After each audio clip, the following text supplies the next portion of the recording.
जय हिंद दोस्तों। आप सब कैसे हैं और आप सबके माता पिता कैसे हैं? आप लोग कमेंट में जरूर बताएं। और आज हम लोग पढ़ेंगे राउल्ट का नियम और आदर्श और अनादर्श विलयन। आदर्श और अनादर्श विलयन। देखो राउल्ट का नियम किसे कहते हैं। यहाँ पर देखो, यहाँ पर ये है, यहाँ पर रुको, यहाँ पर लिख देते हैं राउल्ट का नियम। ये राउल्ट का नियम, ये क्या है? आईएमपी नहीं, वी आईएमपी है भाई, वी आईएमपी। ये वेरी मोस्ट इम्पोर्टेंट है दोस्तों। और यहाँ पर इसे इसकी परिभाषा फार्मूला सारा याद करके जाना है। अगर ये नहीं याद किए तो आज भाई बेकार है। देखो राउल्ट का नियम किसे कहते हैं, देखो यहाँ पर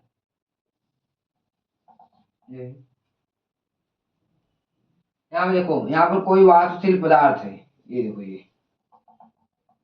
ये क्या है? वाष्पशील पदार्थ है।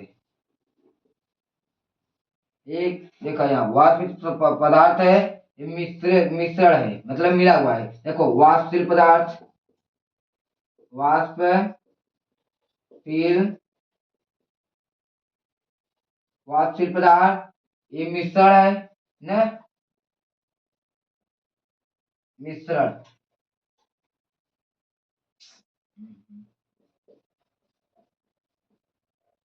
मिश्रण देखो ये वाष्पशील पदार्थ है, मिश्रण है। कुल वाष्प दाब देखो यहाँ पर, ये जो है वाष्प दाब, ऐसे जो है क्या है? कुल वाष्प दाब, कुल वाष्प दाब। अवयव देखो, ये अवयव माने संख्या होता है। अवयव माने क्या होता है? संख्या। जैसे देखो 1 2 3 ऐसे क्या होता है? संख्या, गैसों की संख्या। ये क्या है? अवयव। अवयव, यहाँ पर अवयव के आंशिक वाष्प दाब, आंशिक वाष्प दाब।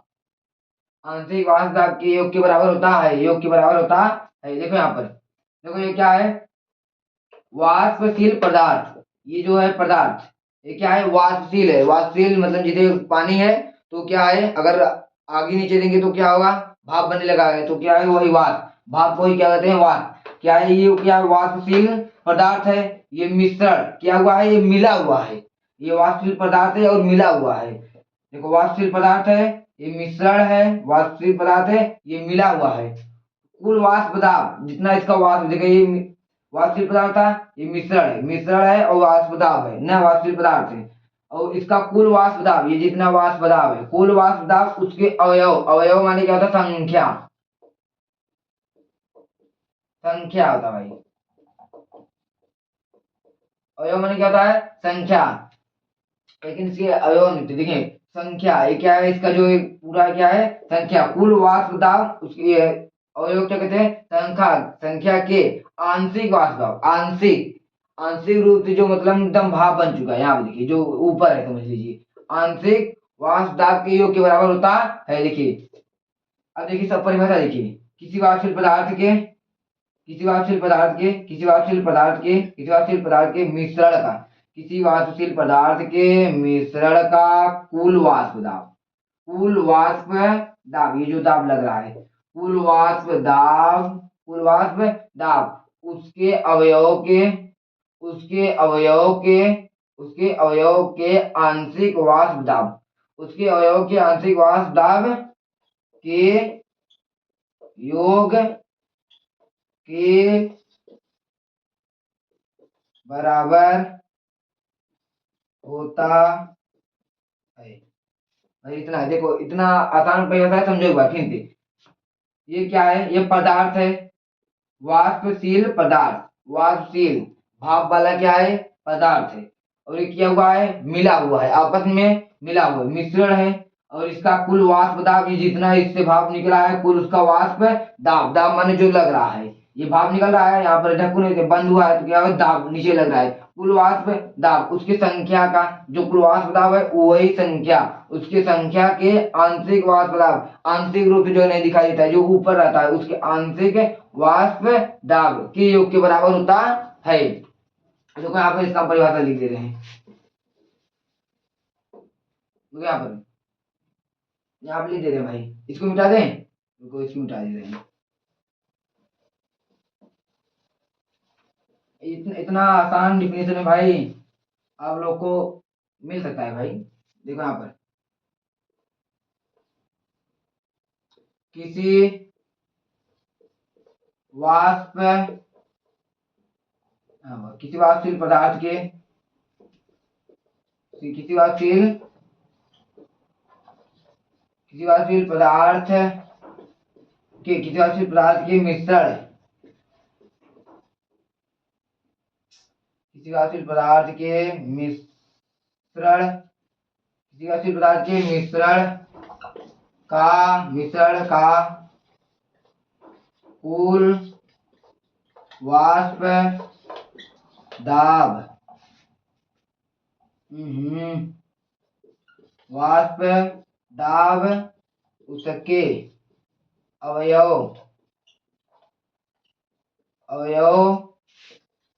के उसके अवयव के आंशिक वाष्प दाब के बराबर होता है। देखो ये देखो यहाँ पर ये क्या था,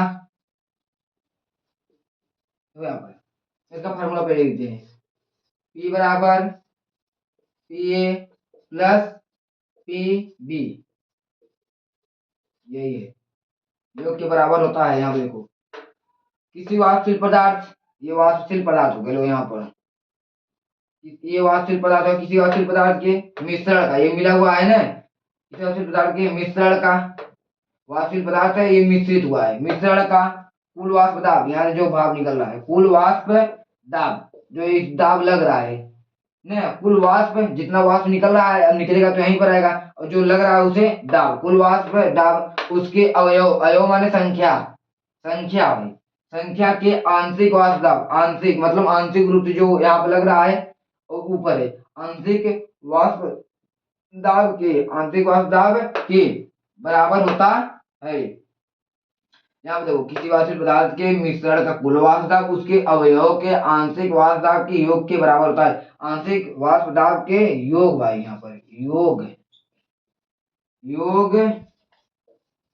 योग के बराबर होता है, योग माने यहाँ देखो, यहाँ पर योग के बराबर होता है, इसलिए रावल का नियम कहते हैं, रावल का नियम बस नहीं इतना ही लिखना है, योग के बराबर होता है लिखना, इसे रावल का नियम कहते हैं, बस इतना है। अब देखो रावल का नियम और मोल प्रभाज में संबंध, इसे देख लो, लिख लो 1 2 3 4 5, रावल का नियम और मोल प्रभाज में संबंध, अगर रावल का नियम आएगा तो ये सारा लिखना पड़ेगा, अगर 1 नंबर में आएगा तो ये लिखना केवल, अगर 2 या 3 नंबर में आएगा तो ये सारा लिखने का, रावल का नियम, और यहाँ पर देखो ये बी इंपॉर्टेंट है, यहाँ पे लिख दे रहे हैं एम बी भी आई एम टी, इतना मोस्ट है भाई, रावल का नियम और मोल प्रभाज, रावल का नियम और मोल प्रभाज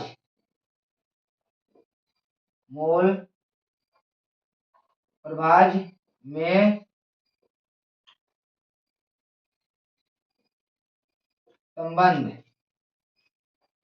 यहाँ पर आता है, चलो यहाँ पर बिंदु लगाना, संबंध, देखो रावल का नियम और मोल प्रभाज में संबंध, देखो यहाँ पर रावल का नियम और मोल प्रभाज संबंध, किसी वाष्पशील पदार्थ के, देखो यहाँ भाई किसी वाष्पशील पदार्थ के किसी वाष्पशील पदार्थ किसी वाष्पशील पदार्थ के आंशिक वाष्प वाष्प दाब, किसी वाष्पशील पदार्थ के आंतरिक वाष्प दाब, वाष्प दाब वाष्प दाब का मोल प्रभाव किसी से संबंधित होता है। किसी वाष्पशील पदार्थ की आंतरिक वाष्प दाब मोल, आंतरिक वाष्प दाब मोल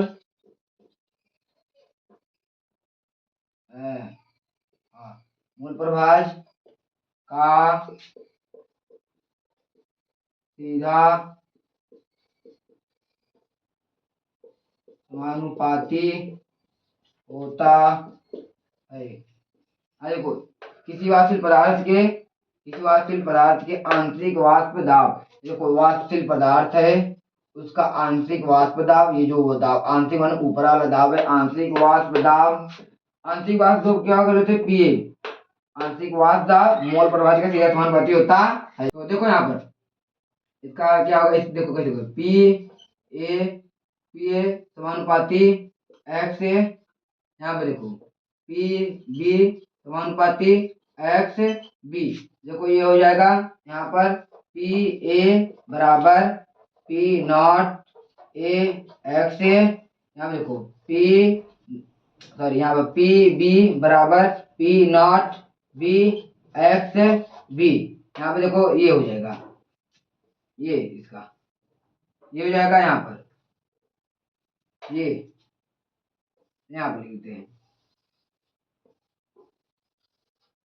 यहाँ देखो पी ए समानुपाती एक्स ए, जब ये समानुपाती हटाएंगे तो यहाँ पर नॉट लग जाएगा, तो यहाँ देखो ये आएगा ये पी नॉट ए, तो यहाँ पर पी ए समानुपाती एक्स ए, यहाँ पर हो जाएगा पी ए बराबर P naught A x A, यहाँ पर पी नॉट बी समानुपाती एक्स बी, यहाँ पर P naught B sorry P B बराबर P naught B x B, वो एक्स ए सॉरी यार, एक बार समझ लो पी ए समानुपाती एक्स ए, पी ए बराबर P naught A x A, यहाँ देखो पी बी समानुपाती एक्स बी, पी बी बराबर पी नॉट बी एक्स ए, हो गया बस।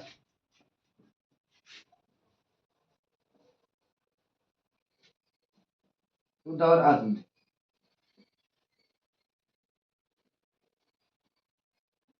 देखो शुद्ध और अशुद्ध, यहाँ पर हो गया शुद्ध, यहाँ पर होगा अशुद्ध, शुद्ध और अशुद्ध, रावल के नियम की परिस्थितियां, देखो कि बहुत बहुत जगह आएगा कि रावल के नियम का परिस्थितियां लिखी है, तो देखो दो ऑटो है, देखिए शुद्ध है एक अशुद्ध है। शुद्ध देखो शुद्ध क्या होता है, पी बराबर क्या होगा P A x A, sorry P naught A x A plus P naught B X X B, ये है शुद्ध। पी बराबर P naught A x A plus P naught B बराबर पी नॉट एक्स बी, और यहाँ पर देखो यहाँ पर है पी नॉट बी माइनस का पी, यहाँ पर पी नॉट बी बराबर एक्स ए, ये अशुद्ध के लिए है, ये शुद्ध के लिए है, पी बराबर P naught A x A plus P naught B x B, और ये अशुद्ध के लिए P naught B minus P बराबर पी नॉट बी बराबर एक्स ए, ये दोनों इसका फार्मूला है। और देखो आदर्श और अनादर्श विलयन किसे कहते हैं, आदर्श और अनादर्श विलयन बहुत इंपॉर्टेंट है, रावल के नियम से ही है, रावल के नियम पे है यहाँ पर आदर्श और अनादर्श,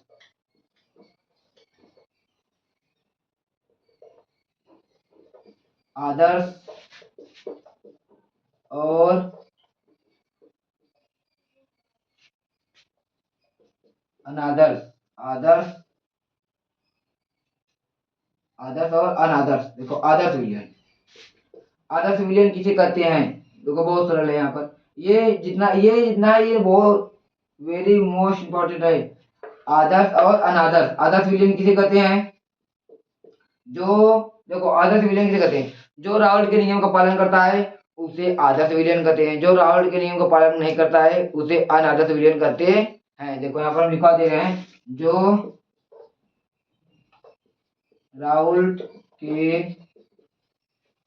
नियम का पालन करता है उसे आदर्श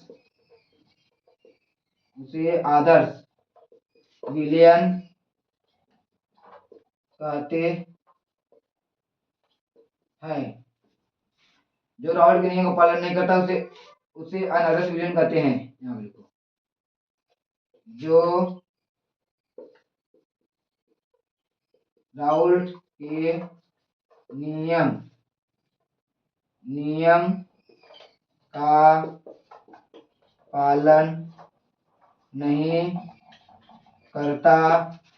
पालन नहीं करता उसे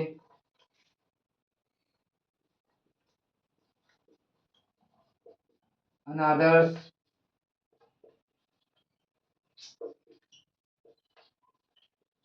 विलयन कहते हैं। जो राउल्ट के नियम का पालन करता है उसे आदर्श विलयन कहते हैं, जो राउल्ट के नियम का पालन नहीं करता उसे अनादर्श विलयन कहते हैं। ये देख लिया। अब देखो इन दोनों में, अब देखो इन दोनों का ये अंतर पूछता है। इस परिभाषा को लिख रहा भाई, लिखो इन दोनों में हमेशा अंतर पूछता है। इसका परिभाषा नहीं पूछेगा अनादर्श और आदर्श बताओ, जब भी पूछेगा कहेगा इन दोनों में अंतर बताओ। अंतर जब भी पूछेगा तो यहाँ पर उसका परिभाषा लिख देना पहले डिफिनेशन में। राउल्ट के नियम का पालन यहाँ पर लिखते हैं, राउल्ट के नियम का पालन, यहाँ पर राउल्ट के नियम का पालन नहीं करता। राउल्ट के नियम का पालन करता है, राउल्ट के नियम का पालन करता है, राउल्ट के नियम का पालन नहीं करता है पहला। यहाँ पर दूसरा देखो, ये है डेल्टा एच बराबर 0, डेल्टा एच बराबर 0, डेल्टा वी बराबर 0, और ये इसका दूसरा क्या है, delta H does not equal to 0, delta V बराबर बी नहीं डज नॉट इक्वल टू 0। ये पालन करता है, पालन नहीं करता है। तीसरा इसका क्या है, एक बेंजीन प्लस टॉलुइन, और इसका तीसरा क्या है,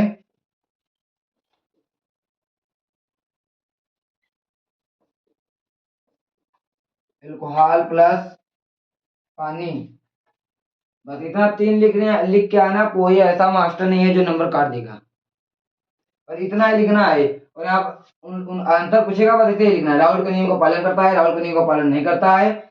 इसका डेल्टा एच बराबर 0, डेल्टा बी बराबर 0, इसका लिखना delta H does not equal to 0, delta B does not equal to 0। यहाँ पर तीसरा एक बेंजीन नहीं भाई, बेंजीन प्लस टॉलुइन टी है, टॉलुइन। यहाँ पर एल्कोहल प्लस पानी, बस इतना ही लिखना है और कुछ नहीं लिखना है। और ये आदर्श हो गया, इसे ठीक है रन दे, इतना बहुत है। जय हिंद। और आप सबका भी क्लास भी आ रहा है, आप लोग तैयार रहें। और आज भाई मैच है, कौन कौन मैच देखेगा, ये तो वीडियो अभी चढ़ाएंगे। मैच भाई जो 12 साथी हैं वो भी आज मैच देख ले यार, कोई दिक्कत नहीं, अभी तो टाइम है। आज मैच देख ले, लेकिन इसके बाद फिर मैच मत देखना भाई, क्योंकि इतना टाइम उसके बाद नहीं रह जाएगा। तो जय हिंद। अब सब मस्त होकर पढ़ें।